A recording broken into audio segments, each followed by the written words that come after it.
Vamos ahora, a conversar con especialistas. Está en línea ya el doctor Roberto Rodríguez Rabanal, él es sociólogo de profesión, presidente de la Junta de Decanos Profesionales de nuestro país, además con una experiencia dirigente estudiantil en la época de la Católica. Por ahí nos encontramos en algunos momentos sanmarquinos y los de la PUC, como también se conoce, con mucha experiencia. Y esa experiencia es la que queremos conversar ahora. Roberto, bienvenido, buenos días, bienvenido a Ánfora 2021. Muchas gracias por la invitación, muy buenos días. Siempre es grato compartir este espacio de Ánfora 2021, dispuesto siempre a conversar sobre los temas que se considere pertinentes. Sí, y con un escenario que hemos empezado con el Papa Roberto, con un escenario digo porque como BIS hemos ampliado nuestra cobertura y tenemos una alianza con Voces Migrantes, televisión virtual que tiene su sede en Roma, pero que tiene unas 50 canales de televisión, y nosotros nos hemos integrado a esta red constituida principalmente por televidentes latinoamericanos. Y si hay latinoamericanos, están los peruanos en todo el mundo, Europa, Estados Unidos y Latinoamérica. Así que el mensaje nuestro tiene mayor cobertura, y creo que lo que vamos a conversar va a ser analizado y evaluado con mucha eficiencia por los peruanos en el exterior, que conforman, y esa es una primera opinión tuya, Roberto, del gran aporte que va a significar no solamente dos congresistas electos del Distrito 27, los peruanos en el exterior, sino el gran grupo de profesionales que están fuera del país y que salieron por diversas razones, pero que están dispuestos a aportar en esta nueva etapa, en esta época de cambios que estamos viviendo con el presidente Castillo. Comentario sobre este tema, estimado Roberto. Bueno, lo primero, esta vez en la vida republicana ya contamos con dos representantes de los peruanos en el exterior en el Congreso de la República. Es un primer paso positivo. Pero lo segundo, hay un capital humano y social, hay una capacidad instalada, llamémoslo así, multidisciplinaria, tanto en las Américas, en Europa, Asia, África y Oceanía, los peruanos en el exterior. Y ahí creo que pueden cumplir un doble papel. Uno, primero, ser nuestros embajadores ciudadanos, difundiendo, explicando, convenciendo acerca de lo que significa este gobierno del cambio por primera vez en 200 años. Y en segundo lugar, de hecho, el talento, las capacidades, las habilidades, estoy seguro que a través de los canales pertinentes van a poder ser encauzados. Ahí hay un rol del Ministerio de Relaciones Exteriores, por un lado, pero del gobierno en su conjunto. Entonces, ahí tenemos un reto. Esto es algo nuevo y creo que hay que involucrarse en ese proceso. Interesante la definición, Roberto, embajadores ciudadanos, ¿no? Porque esos son lo que son los 3 millones de peruanos que están en el exterior, de los cuales 1 millón están en condiciones de depositar su voto. Vamos a esperar. Yo no sé si tú has tenido la oportunidad de escuchar el discurso del ministro de Relaciones Exteriores, Héctor Béjar, si está teniendo en cuenta este gran potencial humano y tecnológico y profesional de los peruanos en el exterior, del canciller Béjar, pero creo que es oportuno reiterar que hay un gran potencial, como bien señalas, con los peruanos en el exterior.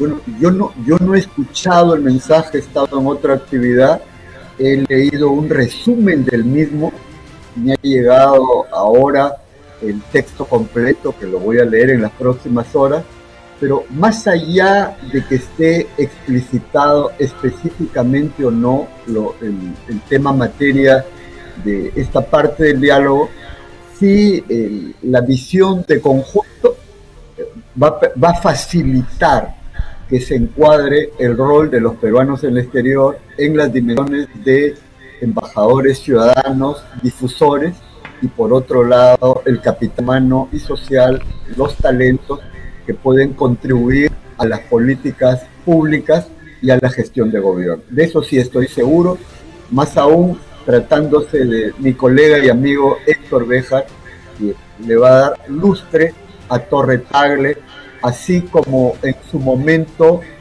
pudo ser Raúl Porras Barrenechea, Mercado Jarrín, Carlos García Bedoya, entre otros, ¿no? Creo que el Perú tiene que volver a la tradición de políticas de Estado, de integración a nivel mundial, afirmando soberanía, afirmando lo que significa la libertad que tiene cada pueblo para escoger su propio camino y no encasillarnos en tal o cual molde, y menos aún en un pensamiento único que sería expresión totalitaria, como es lo que se ha venido dando en nombre de la libertad desde el mal llamado Consenso de Washington de 1990, a través del cual ha habido no solo una hegemonía, sino el hegemonismo del pensamiento neoliberal. Creo que cada quien tiene derecho a pensar como desee, los conservadores, los liberales, los neoliberales. Lo que no tienen derecho es a eliminar cualquier punto de vista, porque la democracia es y tiene que ver con la libertad. Correcto, y en esa línea esperemos que la Cancillería, el Ministerio de Relaciones Exteriores, Roberto, tengan el cambio también que la ciudadanía está esperando. La ciudadanía, que son los compatriotas que están en el exterior, que son los que están de alguna manera abandonados, de acuerdo a la información que hemos tenido periodísticamente hasta la fecha, de manera que los buenos auspicios, al margen de las críticas que pueda recibir Héctor Béjar, lo cierto es que son nuevos aires en las relaciones exteriores de nuestro país, y eso en buena hora. Ingresemos al tema del gabinete en su conjunto. ¿Cuál es la apreciación que tienes del gabinete en su conjunto y que va a ir al Congreso de la República, Roberto, a pedir el voto de confianza en pocos días? Para hablar del gabinete hay que hablar del gobierno, y para hablar del gobierno hay que ver el plan que sustenta la gestión para los próximos años y específicamente el contenido del mensaje presidencial del 28 de julio que ha marcado la pauta. Lo resumo. Primera idea, el presidente Castillo va a gobernar sustentado en el plan bicentenario. El plan bicentenario ha sido un desarrollo, una complementación de las propuestas iniciales de primera vuelta, no es una sustitución. Tampoco la primera vuelta se votó por un ideario de un partido, como se dice en el Perú, nunca se vota por un ideario, ni en ningún lugar, se vota por plan de gobierno. Y el plan bicentenario desarrolla el mismo, le da un varado, digamos. Ese es el primer punto, no lo sustituye, no es el equivalente a la hoja de ruta de Humala que cambió el plan de la primera vuelta por otro. Bueno, y encima abandonó también el de la segunda vuelta. Entonces, primera idea que debe quedar claro. Segunda idea, el contenido del mensaje presidencial del 28. En pocas palabras, por un lado, fin a la herencia colonial de 2 siglos, que la expresó tanto en el juramento como en la primera parte de su discurso, en el cual, entre otros aspectos, afirmó la condición del Perú como país diverso, donde el factor intercultural es una cuestión clave. Inclusive la propuesta de cambio de nombre de Ministerio de Cultura, Ministerio de las Culturas, no es un tema, pues, como alguno por ahí escuché, un tema gramatical. No es el pase del singular al plural, es el reconocimiento de las distintas culturas, etnias que existen en nuestro país y lenguas. Y lo otro es la prioridad del proceso de vacunación, salud preventiva, reactivación de la economía y lo que significa al mismo tiempo la generación de empleo. En ese contexto hay que ver el gabinete, y el gabinete expresa al Perú pluricultural diverso, por un lado, y por otro lado hay un conjunto de ministros con alta calificación, no solo con alta calificación profesional, sino con experiencia en gestión pública y personas honestas. Yo en primer lugar destaco a mi amigo y compañero de larga data, Pedro Franqui en Economía, que creo que es una garantía de profesionalismo con compromiso social para que haya justicia en nuestro país, con diálogo y concertación. En la presencia del nuevo ministro de Justicia, el doctor Aníbal Torres, de Juan Cadillo en Educación, de Hernando Ceballos en Salud, de Héctor Béjar en Relaciones Exteriores, de Anaí Durán en Mujer, del ministro de la Producción, entre otros. Y sobre la base de eso, creo que tenemos un equipo que en este proceso pueda haber determinadas falencias sobre A o B ministro. Ese es un tema que tiene que procesarse dentro del conjunto de gobierno, pero que de ninguna manera podría llevar a un cambio de postura, a decir que porque critico a tal o cual ministro que me parece que no reúne el perfil, darse un bandazo y decir, o no, guardo distancias con el gobierno. No, yo creo que hay que continuar respaldando al gobierno del cambio del profesor Castillo, que tiene menos de una semana de ejercicio gubernamental, y creo que en el camino se irán dando los ajustes. Eso sí, como lo ha dicho el propio presidente de la República, con un espíritu de concertación. Y aquel que no se ubica en ese espíritu de concertación, creo que va a quedar desubicado. No se trata de confrontar, de ir al choque, sino de dialogar en base al plan bicentenario para trabajar juntos. Claro, y en esa sintonía que ha fijado el pueblo peruano en las ánforas, Roberto, de cambios, ¿estará al nivel el Congreso de la República? Primero con esta prueba que va a tener con el voto de confianza, y luego en todo el proceso, si queremos hacer cambios importantes en la vida política, económica y social de nuestro país. ¿Estará al nivel? ¿Cuál es la apreciación que tienes de la composición social que tiene el Congreso en este momento? Curiosamente, el gobierno tiene 6 días en el ejercicio de la gestión pública, le han hecho un cargamontón. Es algo así como que empieza una carrera y apenas sonó el pitazo, ahora que estamos en épocas criadas, ya le están diciendo de todo a determinado participante. Eso realmente es absolutamente muestra intolerancia. Y la prensa concentrada fija los ojos en el gobierno, pero no dice nada del Congreso. Yo quisiera recordar algo. Finalmente, las 2 listas que postularon para la presidencia del Congreso fueron encabezadas por representaciones golpistas. Tanto la actual presidenta del Congreso, la señora Abba, que apoyó el golpe de Merino por un lado, y que hizo su debut, hizo su estreno como presidenta de eso, excluyendo al presidente Sagasti, en una actitud mezquina. Y por otro lado, cuando terminó el mensaje presidencial, agradeció la presencia de todos los jefes de Estado, pero se olvidó del presidente de la República. Además tuvo un doble discurso. Decía que Sagasti ya no era presidente, sin embargo había estado en una reunión con él cuando aún ejercía la presidencia. Entonces, creo que esto debería... Ahora he escuchado, y, digamos, tengo la actitud siempre positiva de considerar un correcto. Ella que ha dicho que hay que escuchar al gobierno y en base a eso actuar.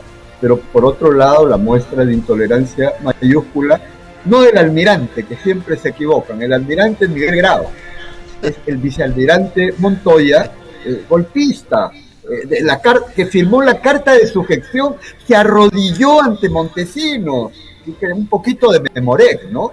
Eso es importante. Y el Congreso, lo que corresponde en primer lugar es escuchar. Y creo que, de acuerdo a lo que he leído ahora, hay por lo menos 3 bancadas que se van a reunir ya con el primer ministro, y eso Sí. es necesario. Se escucharán, criticarán, plantearán lo suyo, y en el pleno también. En democracia, la democracia es diálogo, es escucharnos, no ser prejuicioso. Antes de, no saquemos conclusiones. Y este Congreso esté a la altura de las circunstancias y que no sea, por ejemplo, como el Congreso que empezó el año 2016, que desde el primer día el fujiaprismo le hizo la vida imposible a Tuchinski, o este Congreso que ya salió, que apoyó en primer momento el golpe de Merino, ¿no? Esperemos que haya un giro y estemos vigilantes del gobierno, pero también del Congreso. Correcto. Y un comentario también, Roberto, por favor, con respecto al tema de la oposición. La oposición como tal en nuestro país, ¿cuál es el papel que debe de tener en estos tiempos de cambio? Bueno, afirmamos que estamos en un estado de derecho, donde debe haber diálogo, equilibrio de poderes, pluralismo. Estado de derecho no hay que confundir, parece que alguien hubiera escuchado mal, parece que dijeran estado de derechas. No, es un estado de derecho y hay que caminar derecho, con rectitud, con honestidad. Y esto no es un juego de palabras, sino alude a contenido. Lo digo con humor, que siempre hay que mantenerlo, ¿no? Sí, correcto. Entonces, acá lo que corresponde es que el Congreso de la República respete los fueros correspondientes, así como el gobierno respete el fuero parlamentario. Y en esa medida llama poderosamente la atención que apenas ha empezado el gobierno, una congresista que tiene en sus genes la ligación con el golpismo, dado que su padre, una congresista de Avanza País, dado que su padre fue canciller y vicepresidente de la República, justamente el 2000 en la reelección fraudulenta de Fujimori, que ha anunciado la presentación de una moción de vacancia. Bueno, en primer lugar, ya no he escuchado nada y ya está con tambores de guerra. Y eso revela que el plan golpista fujimontesinista, que empezó apenas se conoció el resultado de la segunda vuelta y que fue derrotado en momentos en lo que corresponde a hacerle el cargamontón a la OMPE, la renuncia del Cuello Blanco Arce al Jurado Nacional de Elecciones para entrampar todo y evitar la proclamación del ahora presidente Castillo, a fin de facilitar que la presidencia del Congreso asumiera la presidencia de la República. Todo eso se lo derrotó entre el 6 de junio y el día de la proclamación, el 19 de julio.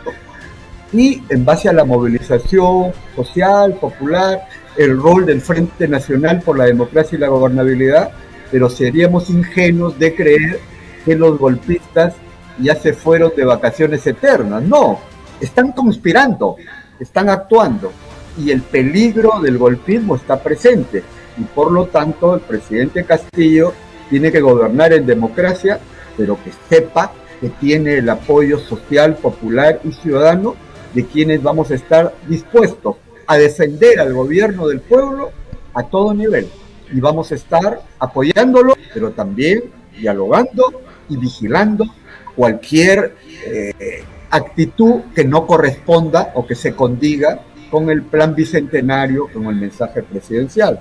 Y vamos a estar enfrentando claramente al golpismo, lo digo, desde el lado de la democracia, desde el lado ciudadano. El golpismo no pasará, y vamos a estar atentos a aquellos los perdedores de la elección que reconozcan su derrota, que por lo menos se tranquilicen un poco y actúen en democracia, que parece que no lo quieren hacer. ¿Cuál va a ser el papel del Frente Nacional que integras, Roberto, en los próximos días? ¿Qué acciones se están programando? Bueno, comparto digamos, las ideas fundamentales de un texto que debe estar saliendo mañana. En resumen, hemos tenido una reunión del colegiado donde participamos 19 organizaciones y hemos constatado la situación que he descrito y he analizado, por un lado, y nos hemos planteado 3 objetivos, no solo para los próximos días y meses, sino hacia adelante. El primero es, en base al plan bicentenario, apoyar la ejecución de las políticas públicas, las acciones al gobierno liderado por el presidente Castillo, promoviendo el diálogo social, promoviendo la participación ciudadana, pero también la vigilancia frente a cualquier situación anómala. Quiero poner un ejemplo chiquito. El día de ayer nos enteramos que había sido designado como jefe de gabinete de asesores del ministro de Vivienda, del Ministerio de Vivienda, un señor que había postulado por el APRA 3 veces y conocido lobista en la región nororiental del país. Rápidamente se ha comunicado y se ha ya dejado sin efecto la designación de ese señor como jefe del gabinete de asesores. Y vamos a estar alertas al vigilante para que no se repitan ese tipo de situaciones que van en contra de la línea trazada por el profesor Castillo. Entonces, ese es el primer objetivo. Y la movilización social, popular, ciudadana estará presente en el momento debido. Lo segundo, contribuir a promover el proceso constituyente, que no puede ser de un partido, de Perú Libre, que es del pueblo. Y vamos a dialogar para ver cuáles van a ser las formas adecuadas. Si se va a recolectar firmas, habrá un comité de ancha base donde participará también el Frente Nacional por la Democracia y la Gobernabilidad.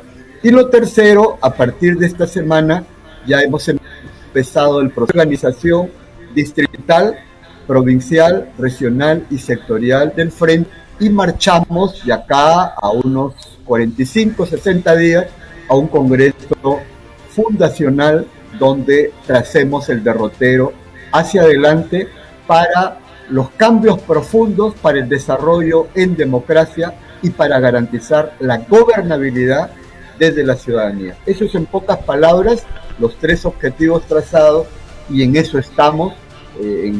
Mañana, pasado, vamos a hacer algunos anuncios específicos complementarios.